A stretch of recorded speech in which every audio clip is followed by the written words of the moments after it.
La capacità attuale di oggi è di 3.210 tamponi al giorno, più o meno, 3.200-3.300.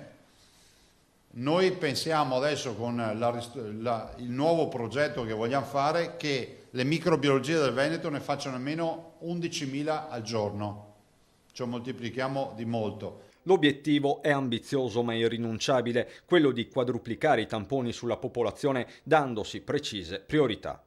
Alle microbiologie del Veneto, ai direttori generali che sentiamo tutti i giorni in videoconferenza, li vediamo con l'assessore Lanzarini e l'assessore Bottacci, abbiamo già detto già da ieri di predisporre i tamponi con priorità partendo dal personale, quindi personale sanitario a tappeto, case di riposo a tappeto, medici di base a tappeto e dopodiché nella priorità tutti quelli che hanno sintomi.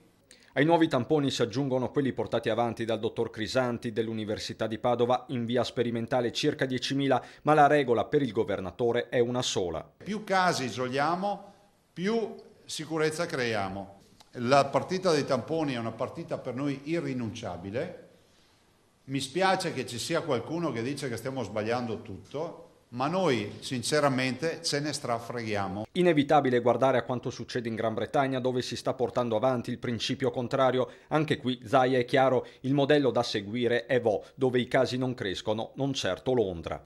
Quello di Johnson, che io non condivido, ma è un modello scientifico, che è quello dell'immunità di gregge. Uno dice muoiono tutti quelli che devono morire e dopodiché avremo tutti le... Sì, però noi a queste stragi qua non vogliamo partecipare eticamente e moralmente, per cui qui da me in Veneto un cittadino mi ha chiesto lei dovrebbe fare come Johnson. Io dico si trasferisca alla residenza perché è nel posto sbagliato. E non manca nemmeno un riferimento all'Organizzazione Mondiale della Sanità. La razione K per affrontare questa emergenza era rappresentata da respiratori, mascherine e ossigeno. Quindi capite... Io capisco che tutti parlano dell'OMS, io il signor OMS non l'ho mai visto qua in trincea. Allora leggiamo bene tutte le carte del signor OMS, siamo rispettosi delle istituzioni, ma dalle nostre parti si dice che scarpe grosse e cervello fino. Noi andiamo avanti con i tamponi cercando di dar modo ai cittadini per quanto possibile di metterli in sicurezza. Sul fronte della sanificazione la Regione ha consigliato ai comuni di spargere acqua più varichina al 5% nelle strade, la stessa Coldiretti ha dato la propria disponibilità per l'uso di trattori, intanto si stanno allestendo gli ospedali di supporto previsti dal piano regionale straordinario, la tempistica è serrata. Noi siamo a buon punto, abbiamo 236 squadre operative sul campo, non solo negli ospedali, negli ex ospedali, ma anche a supporto degli ospedali operativi come supporto per il pre-triage, per il montaggio tende.